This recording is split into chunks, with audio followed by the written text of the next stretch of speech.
మనకి ప్రెజెంట్ చేసిన treasurer it has to be and Prabhakar garu. But మనకి ఇవాళ జనరల్ బాడీ మీటింగ్లో ట్రెజరర్ మనకి ప్రెజెంట్ చేసింది BVS Apparao garu without any notification. నేను చెప్తున్నాను first point in the general body meeting that means submitted by BVS Apparao garu as a treasurer, whereas our treasurer to be and Prabhakar Rao. First point to be noted by members. Second point, court కేసులో yes Venkatrao గారు court కేసుల కోసం మాట్లాడారు. అందులోని yes Venkatrao గారు court case ఇచ్చినప్పుడు మన society management S Venkatrao గారు కోర్టు కేసు సబ్మిట్ చేసినప్పుడు ఆ కోర్టు కేసులో జడ్జి అడిగారు, డిఆర్ కోర్టుకి మీరు వేశారు కదా, డిఆర్ కోర్టులో ఎస్ వెంకట్రావు గారు పోలీసు పరిధి ఉంది కదా, మీరు డిఆర్ కోర్టు నుంచి ఎందుకు తేలేదు, డిఆర్ కోర్టు తాలూకా అసిస్టెంట్ రిజిస్ట్రార్ తాలూకా ఏంటి రిపోర్ట్ ఏంటి అది కోర్టుకు సబ్మిట్ చేయండి అని మన సొసైటీ మేనేజ్మెంట్కి కోర్టు అడగడం జరిగింది. అసిస్టెంట్ రిజిస్ట్రార్ డిఆర్ కోర్టుకి ఇవ్వలేదు అన్నమాట. మన మేనేజ్మెంట్ కోర్టుకి సబ్మిట్ చేయలేదు రిగార్డింగ్ ఎస్ వెంకట్రావు గారి కేసు. నెంబర్ 2, అప్పుడు అది డిస్పోజ్ చేయడం జరిగింది.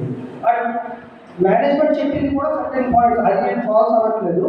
బట్ ఎస్ వెంకట్రావు గారి కేసులో ఏం జరిగింది, జడ్జిమెంట్ ఎలా వచ్చింది అన్నది నేను చెప్తున్నాను. వాళ్ళు బీ రిపోర్ట్లో పెట్టారు, వాళ్ళు తప్పించి అక్కడ పెట్టారు, నేను దాన్ని ఫాల్స్ అవ్వట్లేదు.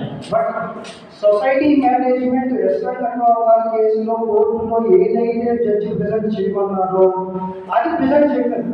ఏది assistant registrar report arbitration report ఇవ్వండి అని అంటే అది ఇంకా ఇప్పటికీ సస్పెన్స్లోనే ఉంది. It is under DR court, even it can be a contempt of court. అలా చేయడం కూడా అది కంటెంప్ట్ ఆఫ్ కోర్ట్, డిపార్ట్మెంట్ కూడా చెప్పారు ఈ విషయం. So second point S Venkatrao garu అయితే ఇంకా థర్డ్ పాయింట్ అండి, యాక్చువల్లీ మన ప్రెసిడెంట్ విషయస్ to him actually for the cooperative president. అది కోఆపరేటివ్ ప్రెసిడెంట్ ఎలా అడిగారు అన్నది ఇట్స్ గ్రేట్ యాక్చువల్లీ, అది కూడా బ్రీఫ్ ఇవ్వాలి. Okay, thank you. నెక్స్ట్ అండి, ఇప్పుడు మన వెంకటేశ్వరరావు గారు చెప్పినట్టు దేవి ప్రసాద్ గారు నేను వెంకటేశ్వర కావట్లేదు. Let me tell you, it was something happened wrong with that person only. ఆ పర్సన్ ద్వారా ఏదో తప్పు జరిగింది, అందుకే అందరికీ బాధలో ఉంది. బట్ దానికోసం ఏవైతే పాయింట్స్ ఉన్నాయో దాన్ని మనం నెగ్లెక్ట్ చేద్దాం, అవి కూడా ఖచ్చితంగా డిస్కస్ చేయాలి. I not at all supporting mister Devi Prasad, he did something wrong and because of that we are all here like this. I really protested on him. నేను ప్రొటెస్ట్ చేసేదో కంప్లైంట్ పెట్టాను, నేను పెట్టాను, ఓపెన్గా చెప్తున్నాను. ఓకే, ఇంకా నెక్స్ట్, ఇప్పుడు ఏది అయితే 29.9 lakhs ఖర్చు పెట్టి మనకి ల్యాండ్ కొన్నారు అన్నారో అది బ్రీఫ్ లేదండి, ఇట్ వాజ్ నాట్ క్లియర్. ఎందుకు అంటే ఇనీషియల్ అమౌంట్, ఆ లెటర్ చదివినప్పుడు వెంకటేశ్వరరావు గారు మన శివరాజు గారు సార్ వెంకటేశ్వరరావు గారే చదివారు. ఇనీషియల్ అమౌంట్ 1000 రూపాయలు చొప్పున సెట్ కొన్నాము, మనకి 29 లక్షలు అయింది అన్నారు. ఇనీషియల్ అమౌంట్కి ఫైనల్ అమౌంట్కి తేడా ఉంటుంది. ఇనీషియల్ అమౌంట్ అంటే మనం ఇలా అడుగు వేస్తే ఎంత ఖర్చు అయింది అన్నది ఇనీషియల్ అమౌంట్. కానీ ఏది దీనికి ఎంత ఖర్చు పెట్టారో అన్నది అకౌంట్.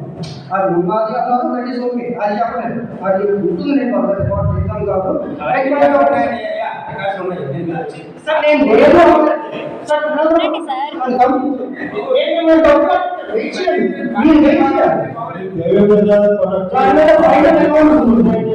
సొసైటీ మెంబర్ ప్రొటెక్ట్ చేయడం మాట్లాడుతున్నారు తెలియదు.